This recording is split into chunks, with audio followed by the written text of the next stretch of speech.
व्यर्थ का वहम। कुछ लोग ऐसे ही पाल लेते वहम, बात बेबात में वहम, कोई सिर नहीं पैर नहीं फिर भी डर। एक आदमी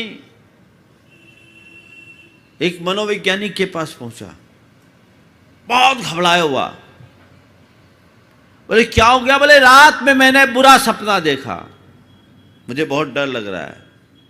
रात में बहुत बुरा सपना देखा, मुझे बहुत डर लग रहा है। उसने कहा क्या सपना देखा, क्यों इतना डर रहे हो? बोले रात सपने में मैंने देखा कि मेरे पेट के ऊपर से चूहा निकल गया। रात सपने में मैंने देखा मेरे पेट के ऊपर से चूहा निकल गया। उसने कहा अरे भैया चूहा ही तो निकला है, कोई हाथी थोड़ी निकला, क्यों घबरा रहा है? चूहा ही तो निकला है, कोई हाथी थोड़ी निकला, क्यों घबरा रहा है? उसने कहा सर इसीलिए तो आया हूं, रास्ता बन गया, आज चूहा निकला, कल हाथी ना निकल जाए।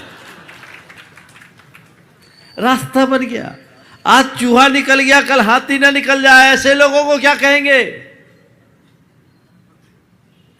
एक व्यक्ति एक दिन मेरे पास बहुत घबराए हुए आया। बोले क्यों भाई आज इतने उदासीन क्यों, इतने दुखी क्यों? बोले महाराज मेरे मित्र को आज भारी नुकसान हो गया। बोले भाई नुकसान हो गया तो तुम इतना क्यों घबरा रहे, तुम्हारा मित्र से इतना प्रेम है क्या? बोले महाराज प्रेम नहीं, मैं सोच रहा हूं कहीं मुझे नुकसान ना हो जाए। बोलो ये परिणतियां तुम्हारी होती कि नहीं होती?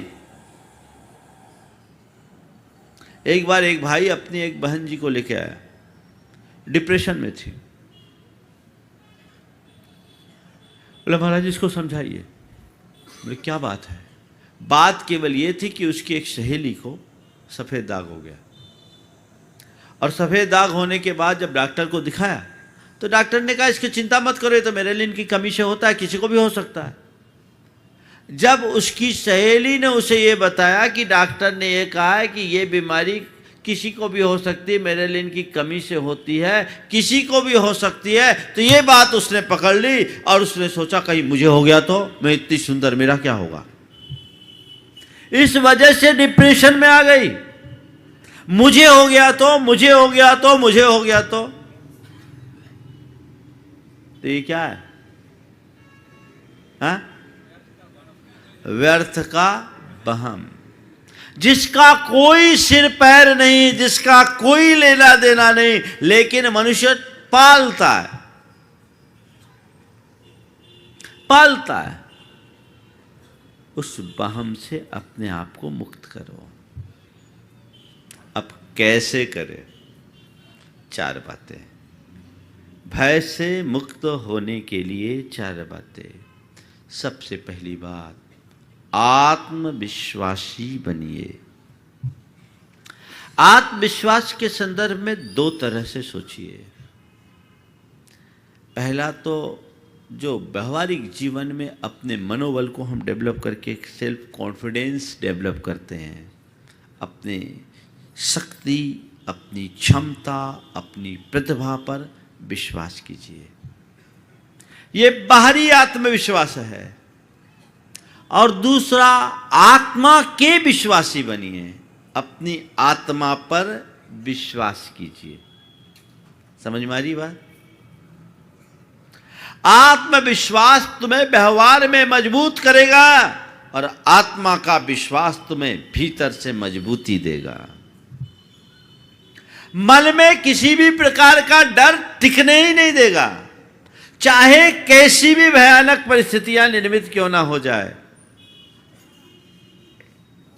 तो जो काम करो व्यवहार में ये सोचो कि मैं ये कर लूँगा, मैं कर सकता हूँ, मेरे लिए कोई बड़ा काम नहीं है, वो तुम्हें आगे सक्सेस देगा। और आत्मा का विश्वास करोगे तो तुम्हारे साथ चाहे जैसी भयानक विषम स्थिति क्यों ना हो, तुम टस से मस नहीं होगे। किस बात से घबराते आप लोग? कोई बुरी स्थिति ना आ जाए इसी से घबराते हो ना? हाँ, वो चाहे विपत्ति के रूप में हो, बीमारी के रूप में हो, चाहे वियोग के रूप में हो, या अन्य किसी प्रकार की दुर्बलता हो, विसंगति हो, है ना?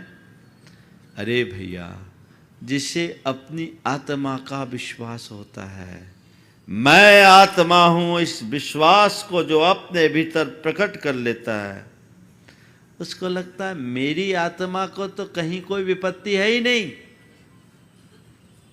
आत्मा को कहां विपत्ति? आत्मा का तो कोई छू ही नहीं सकता। विपत्ति तो बहुत दूर की बात। जीवन में बुरा से बुरा होगा तो मरोगे, इसके अलावा क्या होगा? तो मरना तो एक दिन है ही। ये तन जन्मा है, तन मरेगा, आत्मा तो अजर अमर अविनाशी है। ये विश्वास